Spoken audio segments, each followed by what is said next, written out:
वक्त की सबसे बड़ी खबर गुजरात दाहोद जिले से आ रही है, जहां गुजरात के दाहोद के लिलवादेवा गांव की स्वामी विवेकानंद एजुकेशन ट्रस्ट दाहोद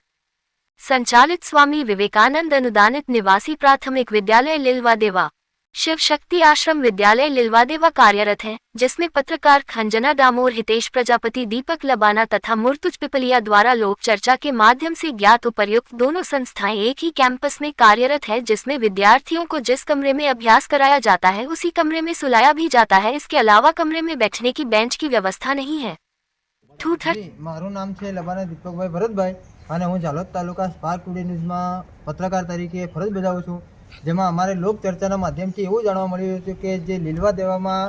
શિવશક્તિ આશ્રમશાળા ચાલે છે એનામાં જે નાના બાળકોને બહુ અગવડતા જોવા મળી રહી છે, એવી લોક ચર્ચાના માધ્યમથી અમે ત્યાં ખાલી તપાસ કરવા ગયા હતા। અમે 4 પત્રકાર, એક ક્રાઇમ પડકારના પત્રકાર હતા, લોક ફરિયાદના પત્રકાર હતા, એમ કરીને અમે ત્યાં તપાસ કરી કે જે લોક ચર્ચાના માધ્યમથી હા કે આ સાચું છે કે જૂઠું છે એવું તપાસ કરતાં અમે ત્યાં તપાસ કરતાં અમને જાણવા મળ્યું કે ના, કે આ જે લોક ચર્ચાના માધ્યમથી જે વાતો થતી હતી અને જે ત્યાં છોરાઓ નાના બાળકો સાથે જે ગેરવર્તન કે અભ્યાસના લઈને કે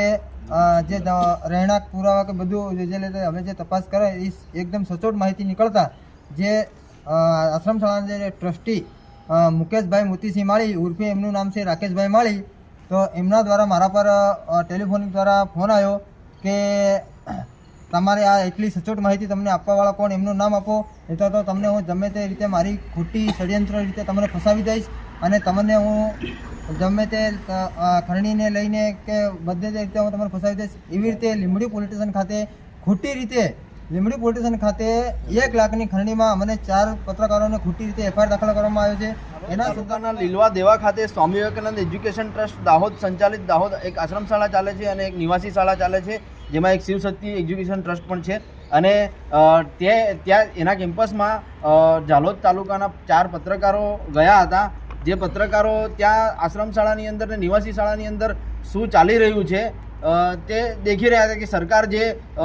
આશ્રમ શાળા અને નિવાસી શાળાઓમાં જે સુવિધાઓ સંપૂર્ણ રીતે પૂરી પાડે છે એ ખરેખર સંપૂર્ણ રીતે પૂરી થાય છે કે નહીં, આશ્રમ શાળાના બાળકોને તેનો લાભ મળે છે કે નહીં, તે તપાસ માટે ત્યાં ગયા હતા। અને ત્યાં ગયા બાદ ત્યાં એવું જોવા મળ્યું કે આશ્રમ શાળાના બાળકો આવી કડકડતી ઠંડીમાં બિલકુલ નીચે પાથરિયા વગર આવી નીચે લાદી ઉપર નીચે બેઠા હતા। અને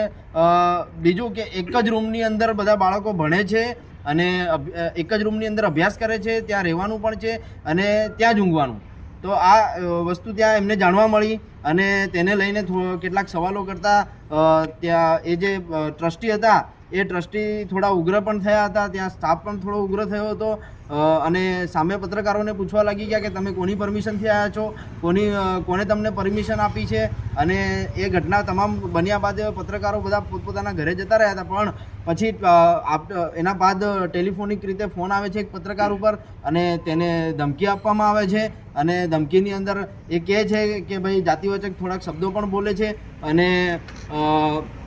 એવું કહેવામાં આવે છે કે હું પત્રકારોને જે લોકો ત્યાં આવ્યા હતા, પત્રકારો એમની તાકાત દેખાડી તો હું હવે મારી તાકાત દેખાડીશ, એવા ખોટા શબ્દોનો ઉપયોગ કરે છે। અને એવું કહે છે કે અમે ઘણી બધી ખોટી સ્ટોરીઓ ઊભી કરી શકીએ છીએ તમને ફસાવવા માટે, તમે હુતેલાને જગાડ્યો છે અને પોલીસવાળા પણ તમારી ફિરાકમાં છે, ડીવાયએસપી સુધીની પ્રોસેસ થઈ ગઈ છે અને પીએસઆઈને મને બોલાડતા કેટલી વાર લાગશે, હું મારા આચાર્યને કહી અને તમે ખોટી 50,000 કે 1 લાખ રૂપિયાની માંગણી કરી છે એમ કહી અને પોલીસ સ્ટેશને અરજી અપાડી દઈશ અને તમને ફસાવી દઈશ। અને તેને જે કીધું એ કર્યું પણ અને લીંબડી પોલીસ સ્ટેશન ખાતે એને અરજી પણ આપી।